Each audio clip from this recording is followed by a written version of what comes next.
Exodus chapters 9 through 11. Then the Lord said to Moses, "Go in to Pharaoh and say to him, 'This is what the Lord, the God of the Hebrews says. Let my people go so that they may worship me. But if you refuse to let them go and keep holding them, then the Lord's hand will bring a severe plague against your livestock in the field, the horses, donkeys, camels, herds, and flocks. But the Lord will make a distinction between the livestock of Israel and the livestock of Egypt, so that nothing of all that the Israelites own will die.' And the Lord set a time, saying, 'Tomorrow the Lord will do this thing in the land.' The Lord did this the next day. All the Egyptian livestock died, but none among the Israelite livestock died. Pharaoh sent messengers who saw that not a single one of the Israelite livestock was dead, but Pharaoh's heart was hard, and he did not let the people go.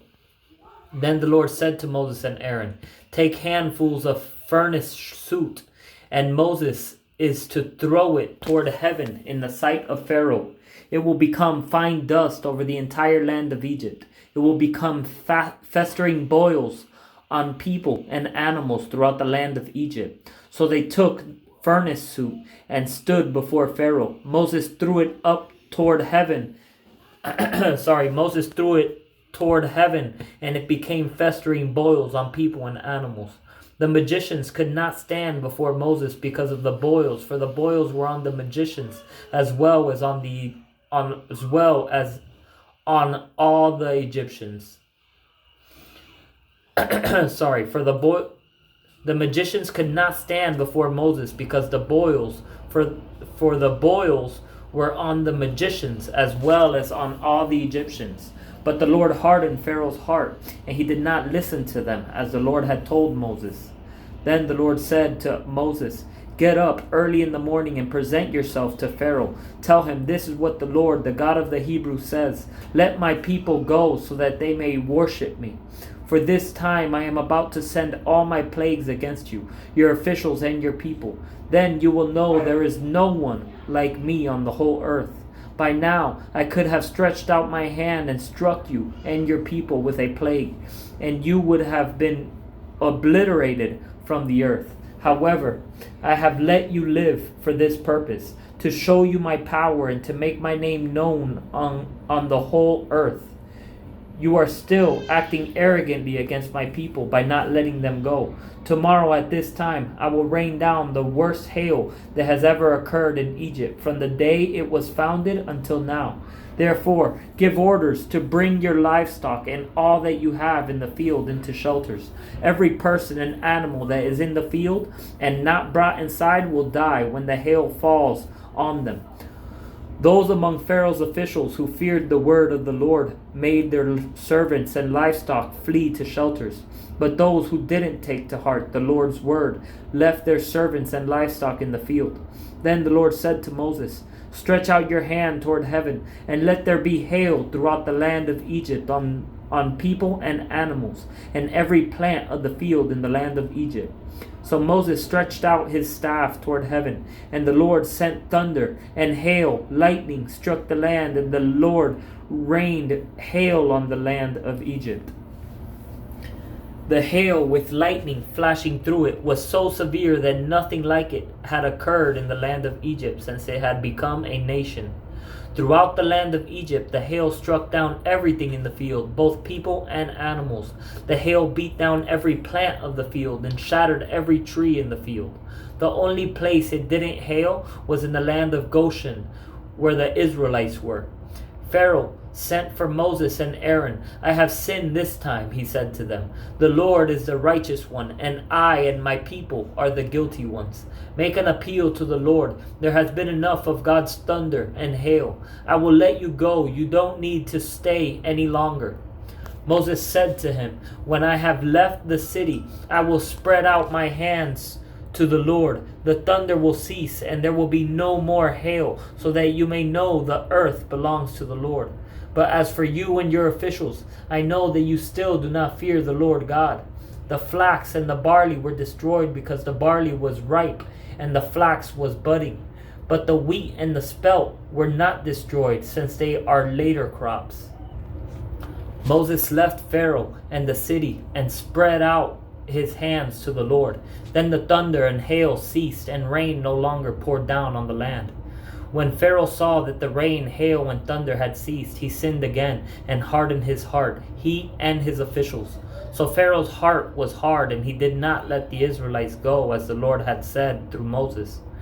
Then the Lord said to Moses, "Go to Pharaoh, for I have hardened his heart and the hearts of his officials, so that I may do these miraculous signs of mine among them, and so that you may tell your son and grandson how severely I dealt with the Egyptians and performed miraculous signs among them.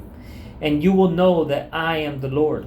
So Moses and Aaron went in to Pharaoh and told him, "This is what the Lord, the God of the Hebrews, says.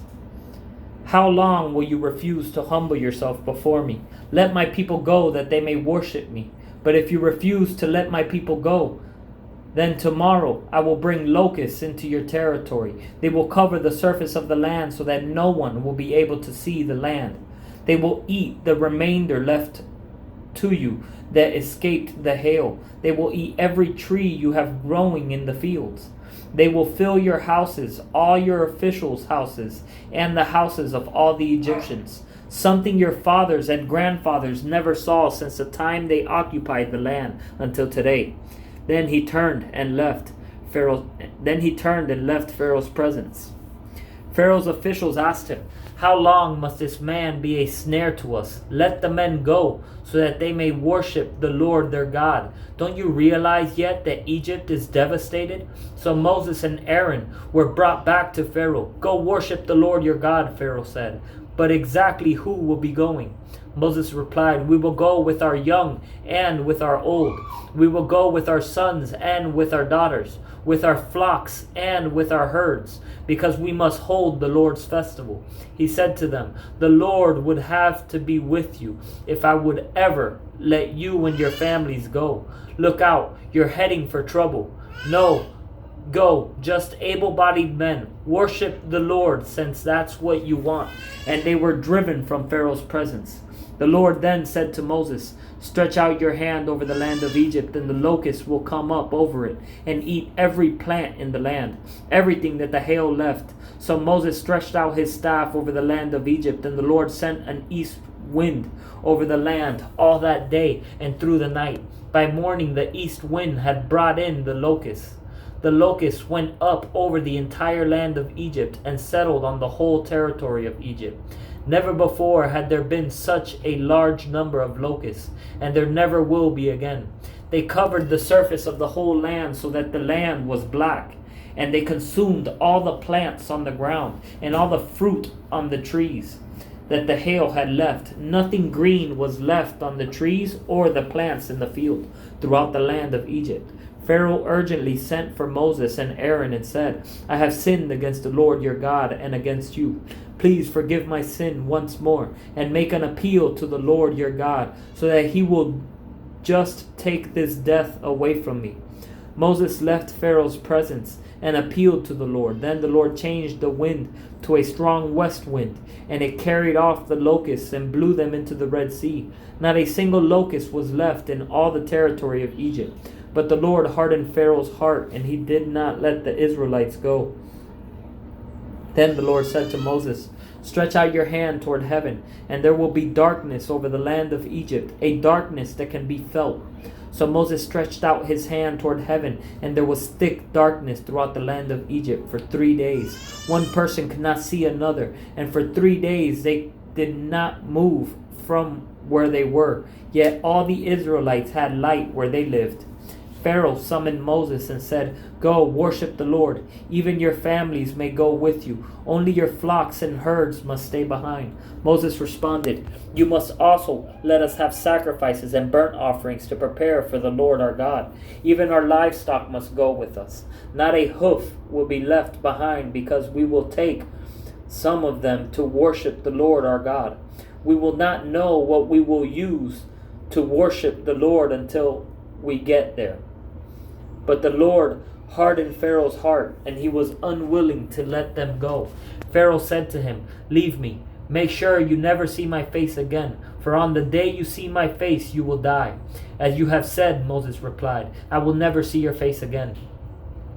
The Lord said to Moses, I will bring one more plague on Pharaoh and on Egypt. After that, he will let you go from here. Then, when he lets you go, he will drive you out of here. Now, announce to the people that both men and women should ask their neighbors for silver and gold items.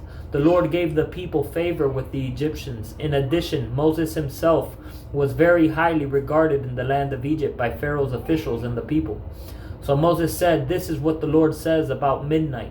I will go throughout Egypt, and every firstborn male in the land of Egypt will die. From the firstborn of Pharaoh who sits on his throne to the firstborn of the servant girl who is at the grindstones, as well as every firstborn of the livestock.